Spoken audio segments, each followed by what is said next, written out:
السلام عليكم متابعينا الاعزاء، ازيكم عاملين ايه؟ طبعا النهارده معانا فيديو جديد عن مشروع مترو الاسكندريه، ومعانا صوره يا جماعه يعني تثبت ان المشروع هيتم تنفيذه قريبا جدا، وكل كلامنا صح ان شاء الله. وانا هوريكم دلوقتي صوره في ارض الواقع.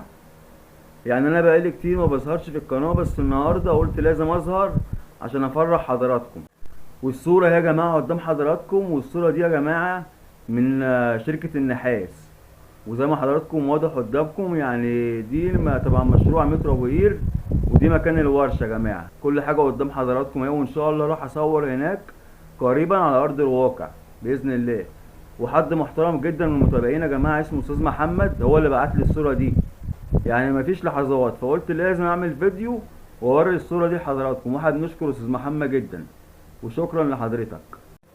ولا تفتكروا يا جماعه حضراتكم، انا كنت مصور فيديو من فتره، من حوالي مثلا نقول 7 شهور 6 شهور، وكنت مصور لحضراتكم المكان ده، وبقول لحضراتكم هنا ورشه مترو ابو قير، وقعدت اوصف لكم بالظبط والخريطه والمسار وكل حاجه، والحمد لله طلع كلامنا صح.